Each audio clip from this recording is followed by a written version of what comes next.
ایک تو یہ ہے کہ جہاں پر اللہ نے عقلی معاملات رکھے ہیں، جو بات میں آپ سے کہہ رہا ہوں کہ سبب کا اختیار کرنا یہ شریعت ہے، لیکن جہاں آپ عقیدے پہ زد لگاتے ہیں وہ ہمارے لیے بہت مشکل ہو جاتا ہے۔ اگر تو آپ یہ کہیں کہ بھائی دیکھو یہ دیکھنا ہے کہ ماں کی صحت ٹھیک نہیں ہے اور ڈاکٹر کہہ رہے ہیں کہ بچے کے لیے کچھ وقفہ کر لینا چاہیے، اس کی تو اسلام اجازت دیتا ہے، جہاں عقل ہے وہاں یہ بات ہوگی۔ اس کی صحت کا خیال رکھو، بچے کی صحت کا خیال رکھو، اس کی خوراک کا خیال رکھو۔ لیکن اگر آپ یہ کہیں کہ وسائل چونکہ کم ہو جائیں گے، اگر آبادی بڑھ گئی تو وسائل کم ہو جائیں گے، تو یہاں پھر قرآن برداشت نہیں کرتا۔ لا تقتلوا اولادکم خشیۃ املاق، خبردار کوئی اپنی اولاد کو اس لیے قتل نہ کرے کہ میرے پاس پیسے تھوڑے ہیں۔ تمہیں بھی اللہ رزق دیتا ہے، تمہارے بعد میں آنے والی نسلوں کو بھی اللہ نے رزق دیتا۔ اور پھر جب میں نے تھوڑا سا ان کو تاریخی بات بتائی نا، میں نے کہا بھائی ہم نے تو وہ دور نہیں دیکھا، لیکن دادا جی حضور ابا جی بھی فرمایا کرتے ہیں یہ بات، یہ جتنے بوڑھے لوگ ہیں ان کو پتہ ہے جب پاکستان بنا تھا تو یہ مغربی پاکستان کی آبادی 3 کروڑ 3.5 کروڑ بتائی جاتی ہے، آج 22 کروڑ ہے۔ یہ سارے بزرگ جانتے ہیں اور یہ بتاتے ہیں کہ اس وقت اس 3 کروڑ آبادی کے لیے گندم یہ جو دسمبر جنوری کے دنوں میں ختم ہو جاتی تھی، بلکہ یہاں تک یہ ہمارے بچے جو ہیں یہ بھی سن لیں، یہ ناشکری کرتے ہیں آج کل نعمتوں کی، کہ گندم کا آٹا رکھا جاتا تھا کہ کوئی مہمان آئے گا تو اس کو روٹی پکا کے دے گا۔ عام حالات میں گھروں میں گندم کی روٹی نصیب نہیں تھی، مسل پکائے جاتے تھے، باجرہ پکایا جاتا تھا، پھر آگے ستو چل نکلتے تھے، ہاں جو چل جاتے تھے۔ یعنی 3 کروڑ آبادی کے لیے تو یہ وسائل نہیں تھے، آبادی 22 کروڑ ہوئی ہے تو گندم ختم ہی نہیں ہو رہی۔ اب تمہاری یہ بات کیسے مان لیں کہ آبادی بڑھے گی تو وسائل کم ہو جائیں گے؟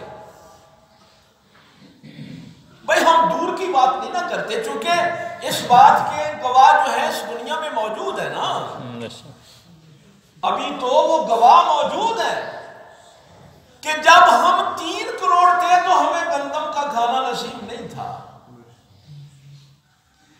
اور آپ یہ بچے یہ بھی سن لیں، کپڑے بھی نصیب نہیں ہوتے تھے، جوتے نصیب نہیں ہوتے تھے، شادیوں پہ لوگ ایک دوسرے سے مانگ کر کپڑے لے جاتے تھے، زیورات مانگ کر لے جاتے تھے، جوتے مانگ کر لے جاتے تھے۔ آج ہر گھر میں ہر فرد کے لیے جوڑے بھی ہیں، جوتے بھی ہیں، کھانا بھی وافر مقدار میں ہے۔ اب تم لوگوں کو یہ بتاؤ کہ فیملی پلاننگ اس لیے ہے کہ اگر آبادی بڑھ گئی تو وسائل کم پڑ جائیں گے۔ یہ تو دنیا کے گواہ بھی موجود ہیں کہ نہیں، جب آبادی تھوڑی تھی تو وسائل نہیں تھے، آبادی بڑھ گئی تو وسائل زیادہ ہو گئے۔ اور پھر اس ملک کو چھوڑیں، اس وقت دنیا میں سب سے زیادہ آبادی والا ملک چائنا، جو تقریباً 1 ارب 30 کروڑ کا ملک ہے۔ آپ کی تو 22 کروڑ آبادی ہے نا، وہ 1 ارب 130 کروڑ کی آبادی کا ملک ہے، اور اس کے پاس وسائل سب سے زیادہ، وہاں تو کوئی بھوکا نہیں مرتا۔ اگر آبادی اور وسائل کو آپ دیکھیں گے تو یہ پھر اللہ کے قانون کے خلاف ہے۔ کیوں؟ یہ بات قرآن کریم سے سیکھیں۔ یہ میرے اللہ نے، چونکہ ایک دفعہ وہ زراعت والوں نے مجھے بلایا تھا تو میں نے ان سے کہا تھا کہ یہ جو بھی آپ لوگوں کو بتا رہے ہیں نا کہ پرانے دور میں 10 من ہوتی تھی ایکڑ میں سے گندم اور 15 من ہوتی تھی، اور آج ہم 30 پہ 50 پہ اور 70 پہ چلے گئے ہیں اور 100 پہ چلے گئے ہیں. یہ ابھی کچھ بھی نہیں ہے قرآن کے حوالے سے. قرآن کریم جو بات بیان کرتا ہے نا اس حوالے سے یہ ابھی ایکڑ میں سے 100 من لینا یہ بہت پیچھے ہے. قرآن کہتا ہے مثل الذین ينفقون اموالهم فی سبیل اللہ کمثل حبۃ. یہ جو تم اللہ کی راہ میں خرچ کرتے ہو اس کی مثال ایک دانے کی ہے. انبتت سبع سنابل. تم ایک دانہ بوتے ہو تو اس سے اللہ 7 بالیاں نکالتا ہے. فی کل سنبلۃ مئۃ حبۃ. پھر ہر بالی کو 100 دانہ لگا دیتا ہے. یعنی اگر تم نے 1 من بیج ڈالا تھا تو وہ 700 من کر دیتا ہے. ابھی تم 700 تک نہیں پہنچے. قرآن کا ٹارگٹ بہت آگے کا ہے. اور پھر قرآن نے یہاں بھی نہیں روکا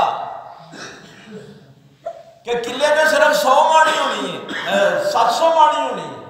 ابھی تو لوگ سوچ بھی نہیں نہ سکتے کہ 700 مان بھی ہوگی. لیکن قرآن نے یہ اشارہ کیا ہوا ہے کہ اگر وہ 1 من سے 700 من کر سکتا ہے. اور یہاں روکا نہیں, فرمایا واللہ یضاعف لمن یشاء. اللہ چاہے تو اس میں بھی اضافہ کر دے. بھائی وہ 7 بالیوں کی جگہ 10 بالیاں نکال دے 20 نکال دے. یہ کفریہ جملہ نہیں کہنا کہ آبادی بڑھے گی تو کھائیں گے کہاں سے.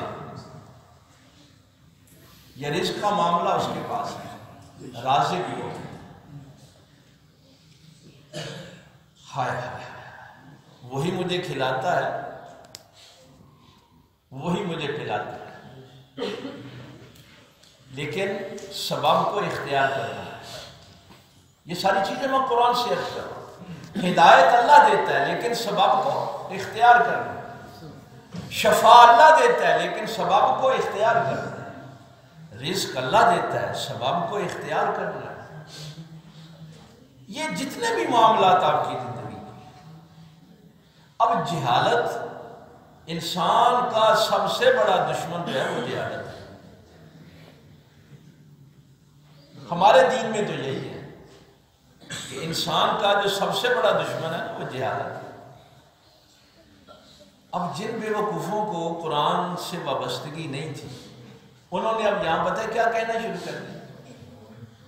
جھگڑے کیا پیدا ہوئے. روزہ رکھا ہے اللہ کا حکم ہے. سحری بھی کرنی ہے افطاری بھی کرنی ہے اللہ کا حکم ہے. اتم الصیام الی اللیل. آپ نے روزے کو تمام کرنا ہے رات تک. افطاری کرنی ہے. یہ مثلا دیکھیں جھگڑے ان کے میں تو حیران ہو جاتا ہوں کہ پتہ نہیں کس بے وقوفی کی انتہا میں چلے گئے. ایک مولوی کہہ رہا تھا وہ تیری افطاری نہیں ٹھیک ہے. کیوں؟ تو ہے پکوڑیاں نال افطاری کی تھی. نبی پاک نے کبھی پکوڑیاں نال افطاری کی تھی. یہ جہالت ہے. یعنی مقصد تو افطاری ہے وہ کسی بھی حلال چیز سے ہو جانی ہے. سبب اختیار کرنا ہے. لیکن جس کو اس بات کا پتہ نہیں وہ لوگوں میں یہ باتیں پھیلا رہا ہے. جے تو سموسے نہ روزہ کھولیا تو تیرا کہیں سے ابھی نے سموسے نہ روزہ کھولیا. نبی پاک نے کبھی پکوڑے سموسے نہ روزہ کھولیا. یہ دین کی خدمت ہو رہی ہے. اس میں تو بدعتی ہو گیا ہے اس واسطے کہ تیرے تھے ملک شیک کبھی نبی پاک نے بنایا. یہ فتنوں کا دور ہے. ان چیزوں کو دین بنا لیا. اس لیے یہ 3-4 باتیں میں نے قرآن کریم سے عرض کی ہیں آپ کو کہ جیسے ہدایت اللہ کے پاس ہے اور ہدایت کے لیے آپ نے وسیلہ اختیار کرنا ہے. دینی اللہ نے ہے, رزق اللہ نے دینا ہے, لیکن آپ نے اس کے لیے سبب اختیار کرنا ہے. شفا اللہ نے دینی ہے. بات جو بڑے لوگ ہیں، میں سرکار امام جعفر صادق کا ایک جملہ دیکھ رہا تھا، کسی نے یہی آیت جب پوچھی کہ ابراہیم علیہ السلام کہتے ہیں وَإِذَا مَرِضْتُ فَهُوَ يَشْفِينِ، جب میں بیمار ہوتا ہوں یہ اللہ مجھے شفا دیتا ہے۔ تو سرکار امام جعفر صادق نے قرآن کریم کی ایک اور آیت کی طرف اشارہ کیا، فرمایا مَا أَصَابَكُم مِّن مُّصِيبَةٍ فَبِمَا كَسَبَتْ، اللہ فرماتا ہے کہ یہ تمہارے اوپر جو مصیبتیں آتی ہیں نا، یہ تمہارے اپنے ہاتھوں کی کمائی ہوئی۔ ہاں، یہ اللہ کے گلے نہیں کرنے، جتنے بھی آپ پہ مصیبتیں آئی ہیں یہ آپ کے اپنے ہاتھوں کی کمائی ہوئی ہے۔ وَيَعْفُو عَنْ كَثِيرٍ، اور بہت سے آپ کے معاملے تو ایسے ہیں جو اللہ نے ویسے ہی معاف کر دیے۔ بہت سی باتوں پہ تو اس نے پکڑ ہی نہیں کی، جیسے نبی پاک کے صدقے اس امت کو بھول کی معافی ہے، بھول کے آپ پیٹ بھر کے بھی کھانا کھا لیں تو روزہ نہیں ٹوٹتا۔ وَيَعْفُو عَنْ كَثِيرٍ، اور فرمایا یہ جب بڑے تیرے جرمان اللہ نے ان جی معاف کر دیتا ہے۔ اور آپ نے بڑا ایک خوبصورت جملہ یہاں لکھا ہے، امام جعفر صادق فرمایا کرتے تھے جب اس آیت کو دیکھو تو کہا کرو یا اللہ میں اپنے گناہوں کی وجہ سے بیمار ہوا اور تو نے مجھے توبہ کی توفیق دی تو مجھے شفا دی۔ میں اپنے گناہوں کی وجہ سے بیمار ہوا اور توبہ کی توفیق کی وجہ سے شفا دی۔ اس نے کہا پھر نبی پاک بیمار کیوں ہوتے تھے؟ بندہ بھی بڑا عجیب تھا۔ اس نے کہا پھر نبی پاک کیوں بیمار ہوتے تھے؟ وہ تو معصوم ہے، ان سے تو گناہ نہیں ہوتا۔ آپ نے فرمایا نبی پاک صلی اللہ علیہ وسلم بیمار اس لیے ہوتے تھے تاکہ امت کو پتہ چل جائے کہ جب کوئی بیمار ہو تو اس کی عیادت کیسے کرنی ہے، دوائی کیسے لینی ہے، بیماری پہ صبر کیسے کرنا ہے۔ امت کی رہنمائی کے لیے نبی بیمار ہوتے ہیں۔ اگر نبیوں سے یہ کام سرزد نہ ہو تو امت کو رہنمائی کہاں سے ملے؟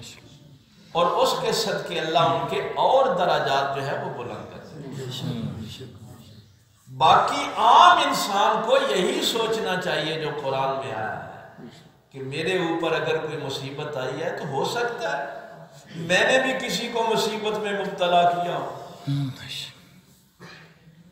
میں نے بھی کسی کو تھپڑ مارا ہو، کسی کا مال چرایا ہو، کسی کے ساتھ زیادتی کی ہو۔